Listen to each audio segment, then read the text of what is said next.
जो चाहता है जहां चाहता हाथ उठाता है, जो चाहता है मॉब लिंचिंग कर देता है। ट्रेन में हम चल रहे हैं, हमारी मॉब लिंचिंग, बस में मॉब लिंचिंग, बाजार में मॉब लिंचिंग और घरों से निकाल कर मारना। जो हालात एससी और एसटी के 80 के दशक से पहले तक थे, आज वही हालात मुल्क में मुसलमानों के हो गए हैं। कबीरा खड़ा बाजार में, सबकी चाहे खैर, ना काहू से दोस्ती ना काहू से बैर, कि जब तक हमारे जिस्म में जान रहेगा तब तक इस मुल्क की सरहदों की हिफाजत का हम ठेका लेते हैं। मैंने अपना हाथ पहले ही काट दिया कि भाई मर जाऊंगा, जान दे दूंगा, मैं सबको वोट दे दूंगा, बगैर मांगे दे दूंगा, घर पहुंचा के दे दूंगा, मगर भाजपा को जीतने नहीं दूंगा। जख्म दिया किसी और ने और हराने का ठेका, लानत है ऐसी भाजपा पर, मैं जिंदगी में वोट नहीं दूंगा। एससी और एसटी के लिए हमको स्पेशल प्रोटेक्शन की बात करनी पड़ेगी, तभी जाकर यह सोशल वायलेंस रुक पाएगा। लिहाजा 1989 में प्रिवेंशन ऑफ एट्रोसिटी एक्ट के नाम से एक एक्ट बनाया गया और उस एक्ट में एससी और एसटी को शामिल किया गया। उस एक्ट का नाम ही हो गया एससी एसटी एक्ट। हिंदी में अत्याचार निवारण अधिनियम कहते हैं और उर्दू में उसे आम उर्दू दां इंसदादे तशद्दुद एक्ट के नाम से जानते हैं। यह 1989 में बना। इसमें एससी और एसटी को शामिल किया गया।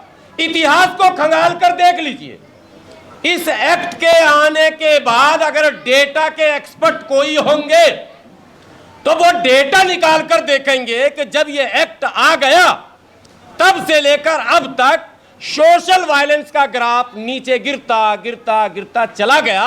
आज की तारीख में कोई कितना बड़ा 30 मार खा क्यों ना हो, एससी और एसटी के ऊपर हाथ उठाने से पहले उसे 10 बार सोचना पड़ता है कि कहीं हम उस एक्ट के दायरे में अगर आ गए तो हमारा बिल भी नहीं हो पाएगा, नॉन वेलेबल सेक्शन। और एक तरफ सामंतियों के मनोबल टूटे हैं तो दूसरी तरफ एससी और एसटी समाज के मनोबल बढ़े हैं कि हमारी सुरक्षा का अब हमारे पास कानून और कवच है। दो बातें हुई हैं। जब आज यह पेश किया गया कि चूंकि इस समाज पर कोई भी हाथ उठाता है, चूंकि एससी और एसटी को कोई भी दबाता है, उसके घर मकान को कोई भी कब्जा कर लेता है, उसकी जमीनें कोई भी कब्जा कर लेता है, उसकी बहन बेटियों को कोई भी छेड़ देता है, इसलिए स्पेशल एक्ट चाहिए ही चाहिए। 1989 में इस एक्ट के आने के बाद इन तमाम मामलों में कमी आ गई। अब मैं सरकार से यह कहना चाहता हूं कि जो दौर 80 के दशक में एससी और एसटी का था, रछोइया साहब, कपिल साहब, ईमानदारी की बात, जो हालात एससी और एसटी के 80 के दशक से पहले तक थे, आज वही हालात मुल्क में मुसलमानों के हो गए हैं। बताइए ये ईमानदारी की बात है या नहीं? जो चाहता है जहां चाहता हाथ उठाता है, जो चाहता है मॉब लिंचिंग कर देता है। ट्रेन में हम चल रहे हैं, हमारी मॉब लिंचिंग, बस में मॉब लिंचिंग, बाजार में मॉब लिंचिंग और घरों से निकाल कर मारना और दंगे फसाद और मुल्ला पाकिस्तानी ना जाने क्या क्या क्या, दिस दैट, सब कुछ। यहां तक के भारत की संसद में भी अब जो है ऐसे शब्दों का प्रयोग होने लगा है। तो क्या आज की इस तारीख में इस मुसलमानों के प्रोटेक्शन के लिए भी एक्ट की जरूरत है या नहीं है? इसी मुद्दे पर आज ये प्रोग्राम बनाया गया। अब कोई एक्ट बनाने के लिए एक लंबा चौड़ा प्रोसेस होता है, एक दिन का काम नहीं होता कि हमने कहा और मोदी जी ने सुना और कल सदन में बुलवाए और वो अगर बुलाएंगे भी स्पेशल सेशन तो वो किसी और काम के लिए बुला लेंगे। हमारे काम के लिए कौन बुला रहा? जिसको हमने वोट दिया उसने कभी ना बुलाया, जिसको हमने सर पे बैठाया उसने ना कभी बुलाया। तो मोदी जी से ये उम्मीद पालना तो दिन में सपना देखने जैसा हो जाएगा। लेकिन एक आसान तरीका है, एक्ट बनाए बगैर भी एक आसान तरीका है, और वो तरीका ये है कि एक ऑर्डिनेंस से इसी एक्ट में इंक्लूड किया जा सकता है, शामिल किया जा सकता है। भाई जहां एससी और एसटी है वहां माइनॉरिटी भी हो सकते हैं, ये पॉसिबल है, संभव है। इसीलिए आपके बीच लॉ एक्सपर्ट भी आज हैं, मैं समझता हूं वो भी अपनी बात रखेंगे तो आप बातें बहुत सारी क्लियर हो जाएंगी। एक तो ये पॉसिबल है, दूसरा ये सवाल पैदा होता है कि अगर सरकार की तरफ से या पार्टियों की तरफ से ये कहा जाए, अब मकसूद साहब ध्यान दीजिएगा, अगर ये कहा जाए कि भाई चूंकि वो एक्ट जो है वो तो एससी और एसटी के लिए है, यानी नॉन मुस्लिम में, यानी हिंदुओं में और बौद्धिस्टों में जो एससी और एसटी हैं उनके लिए है, टोटल हिंदू को कवर हम नहीं करते हैं उसमें, तो टोटल मुस्लिम को कैसे करें, ये सवाल पैदा हो सकता है। तो हम आज इस कार्यक्रम के माध्यम से सरकार को और उन तमाम पार्टियों को ये कहना चाहते हैं कि अगर आपकी नीयत साफ है, तो मोदी जी तो पसमानदा की बात कर ही रहे हैं, तो आप पसमानदा मुसलमानों को ही इसमें शामिल कर दीजिए ताकि वो बहाना भी आपका ख़त्म हो जाए। मगर ये काम अब करना ज़रूरी हो गया है ताकि कॉमनल पॉलिटिक्स पर लगाम लगे और कॉमन पॉलिटिक्स की तरफ मुल्क आगे बढ़े। ये कॉमनल पॉलिटिक्स ने इस मुल्क के रीढ़ की हड्डी तोड़ रखी है। हर आदमी डरा और सहमा है। एक बार अगर दंगे का माहौल कभी बनता है तो जो लोग सड़क पर रोजी वो उनके घर के चूल्हे ठंडे होने लगते हैं। इसलिए कॉमनल पॉलिटिक्स पर काउंटर करने के लिए जरूरी है कि माइनॉरिटी को भी प्रिवेंशन ऑफ एट्रोसिटी एक्ट में शामिल किया जाए। यही मुद्दा है। इसी मुद्दे पर बात करने के लिए, सरकार तक मीडिया के माध्यम से बात पहुंचाने के लिए, और सिर्फ सरकार तक नहीं, ये बॉल हमने पॉलिटिकल पार्टियों के हवाले कर दिया, चूंकि हम तो कुछ कर ही नहीं सकते। ये जो कुछ करना है वो तो वही लोग करेंगे जो इस मुल्क के नीति निर्धारण करने वाले हैं। हम तो अपील करने वाले हैं, हम तो गुजारिश करने वाले हैं, हम तो विनती करने वाले हैं।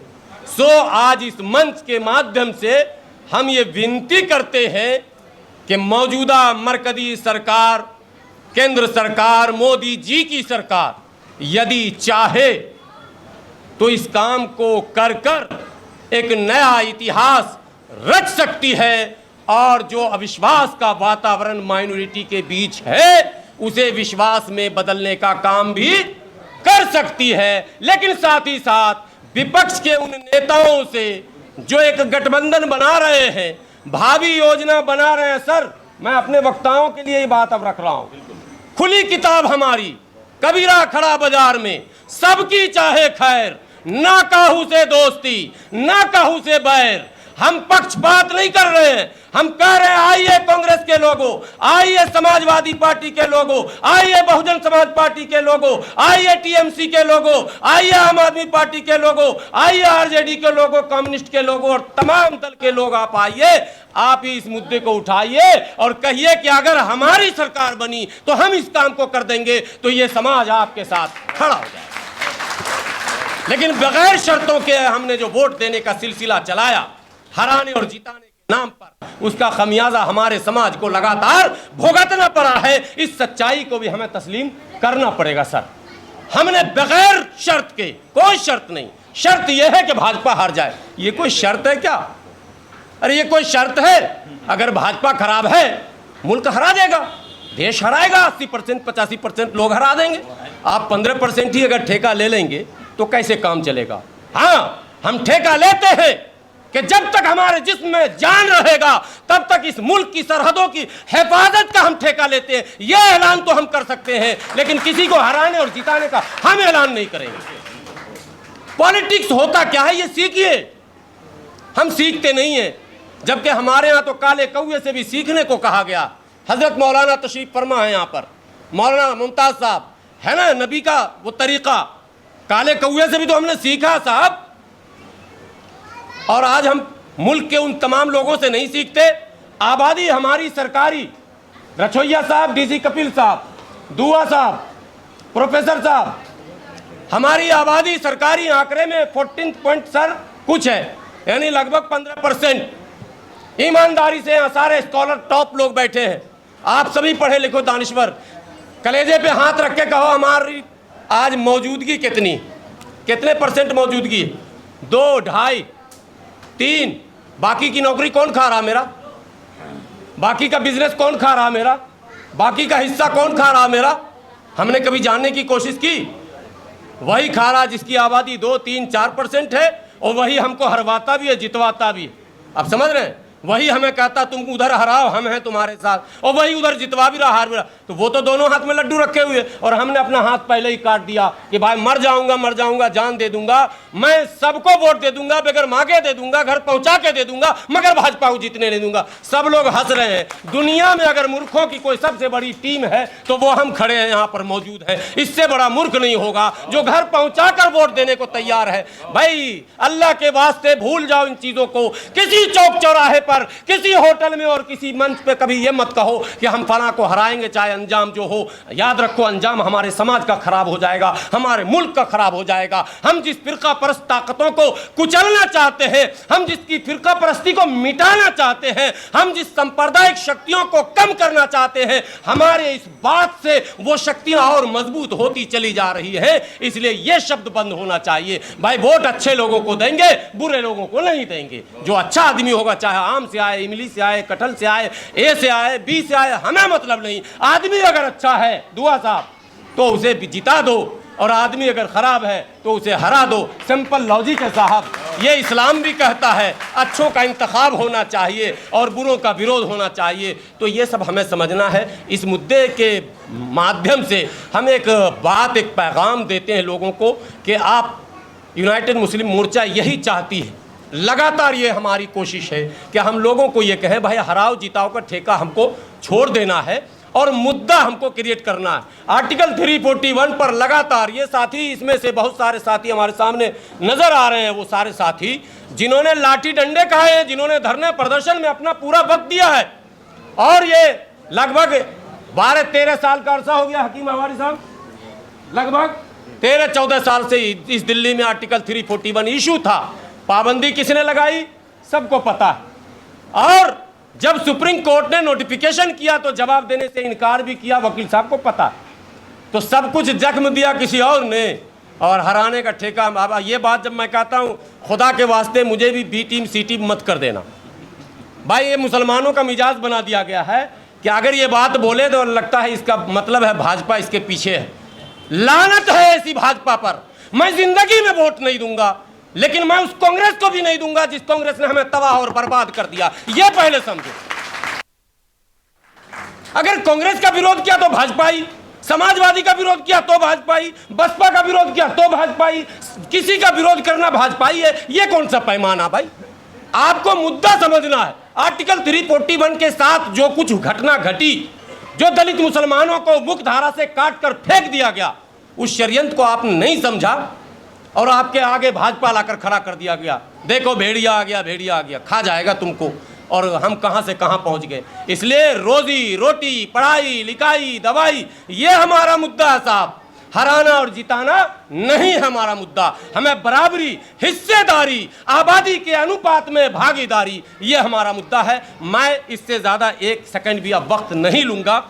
और मैं अपने तमाम मुकर्रिरीन से इल्तिजा करूँगा, गुजारिश करूँगा।